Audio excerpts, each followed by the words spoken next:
নমস্কার, আমি নীল। শুরু করছি সন্ধ্যে 6টার বুলেটিন। প্রথমে যে গুরুত্বপূর্ণ খবরটিতে আমরা নজর রাখব, অবশ্যই নিট কেলেঙ্কারি।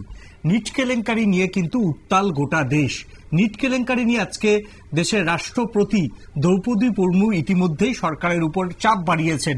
এবার নিট কাণ্ডে যে খবর পাওয়া যাচ্ছে যে প্রথম নিট কাণ্ডে সিবিআই গ্রেপ্তার করলো এবং এই মামলা, নিট কাণ্ডের যে দুর্নীতির মামলা, সেই দুর্নীতির মামলা সিবিআই হাতে আসার পর এই প্রথম কেন্দ্রীয় গোয়েন্দা সংস্থা দুজনকে গ্রেপ্তার করা হয়েছে। কোথা থেকে গ্রেপ্তার করা হয়েছে এবং কেন গ্রেপ্তার করা হয়েছে এই বিষয় নিয়ে আমরা কথা বলে নেব আমাদের প্রতিনিধি সুমন্ত ব্যানার্জির সঙ্গে। সুমন্ত, শোনা যাচ্ছে? হ্যাঁ, শোনা যাচ্ছে। সুমন্ত, সিবিআই আজকে প্রথম নিট কাণ্ডে গ্রেপ্তার করলো। কোথা থেকে, কিভাবে, কেন গ্রেপ্তার করা হয়েছে সেটা যদি একবার দর্শকদের জানাও কাইন্ডলি। দেখো, সিবিআই তদন্তভার নেওয়ার পর এই প্রথম গ্রেফতার করেছে। পাটনা থেকে দুজনকে গ্রেফতার করা হয়েছে এবং তোমাকে জানিয়ে রাখি, যে দুজনকে গ্রেফতার করা হয়েছে তারা কিন্তু ভীষণ ভীষণ ইম্পর্টেন্ট দুটো কাজ করতেন। এদের নাম হলো মনীশ কুমার এবং আশুতোষ কুমার।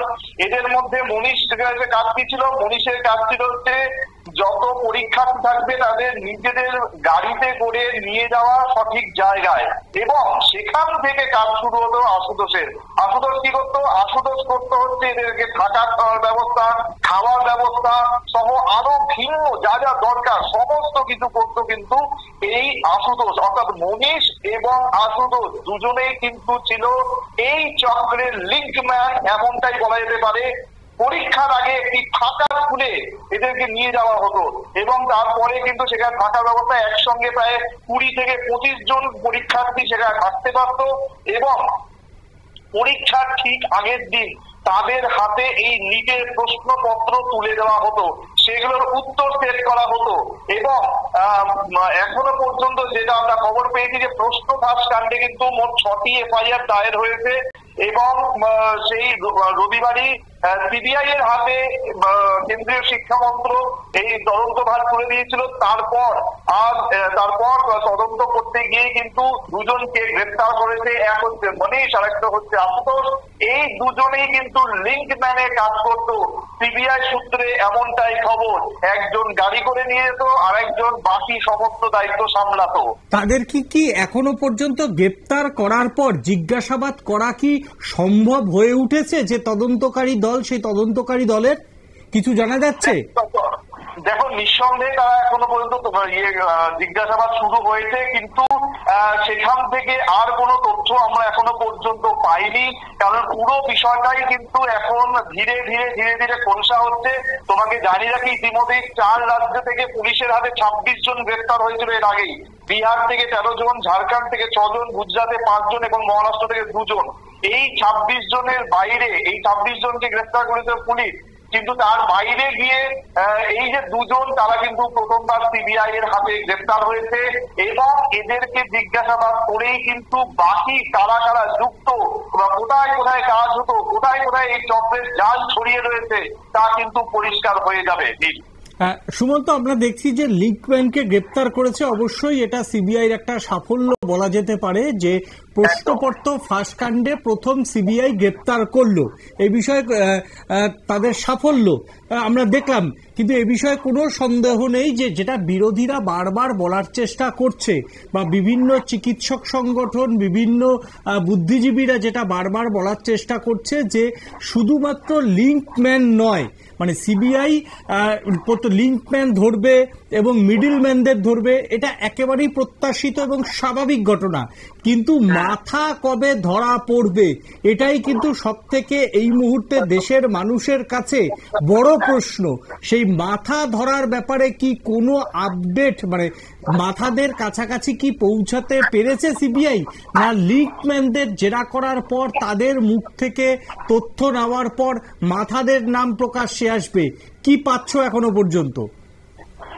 দেখো নীল, এর আগে আমরা জানি যে স্পেশাল টাস্ক ফোর্স বা পুলিশ বিভিন্ন সময় যে 26 জনকে গ্রেফতার করেছিল তাদের মধ্যে কিন্তু উঠে এসেছিল সলভার গ্যাংয়ের কথা। সেই সলভার গ্যাংয়ের মাথাকে ধরা সম্ভব হয়েছে।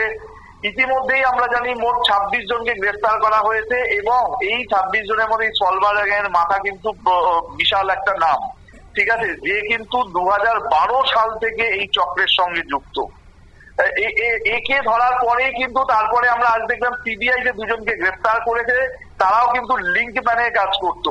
সুতরাং এদের সঙ্গে সঙ্গেই কিন্তু সিবিআই চেষ্টা করবে ডেফিনেটলি যে আর কারা কারা যুক্ত রয়েছে, বড় মাথা কারা।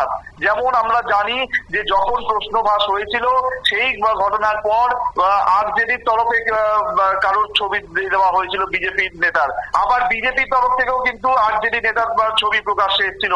শুধু এগুলো তো শুধু ছবি প্রকাশ্যে আসছে, কিন্তু তার মানে এই নয় যে এখনো পর্যন্ত কে যুক্ত কে যুক্ত নয়, সেই ছবিটা কিন্তু এখনো আমরা কিন্তু স্পষ্ট করে দেখতে পাচ্ছি না। সুতরাং আগামী দিনে সিবিআই যে কাজটা করবে তা হলো এই যে লিঙ্ক ব্যান্ড বা যে সলভার গ্যাংয়ের যে মাথা তাদেরকে যে গ্রেফতার করা হয়েছে তাদের থেকে সিবিআই জানতে চাইবে যে কারা কারা এই ঘটনার সঙ্গে যুক্ত। যদি কোনো বড় নাম থেকে থাকে তবে তারা কারা, কারণ এখনো পর্যন্ত কিন্তু এই চক্রে 26+2 মোট 28 জন গ্রেফতার হয়ে গেল। একেবারে সিবিআই আজ তদন্তে নামার পর প্রথম তারা গ্রেপ্তার করলো। স্বভাবতই নিটকাণ্ডে আরো গ্রেপ্তারের সংখ্যা বাড়লো, কিন্তু যেটা সাধারণ মানুষের প্রশ্ন, যেটা সাধারণ ছাত্রছাত্রীদের প্রশ্ন, যে নিটকাণ্ডে কবে মাথারা গ্রেপ্তার হবে?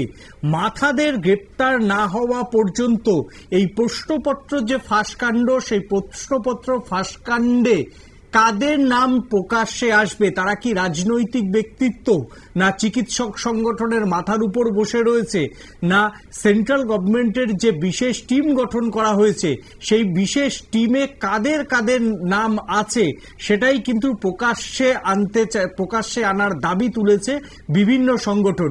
এখন দেখার যে সিবিআই শেষ পর্যন্ত শুধু লিঙ্কম্যান নয়, দেশের মানুষ সিবিআইয়ের কাছে শুধু লিঙ্কম্যান গ্রেপ্তার করবে সিবিআই, দেশের মানুষ কিন্তু এটা চায় না। কারণ সিবিআইকে প্রমাণ করতে হবে যে তাদের তদন্ত করার এবং রাজনৈতিক স্বার্থের উপরে গিয়ে তদন্তে করার সেই যোগ্যতা রয়েছে। এই কাজটা কিন্তু সিবিআইকেই প্রমাণ করতে হবে।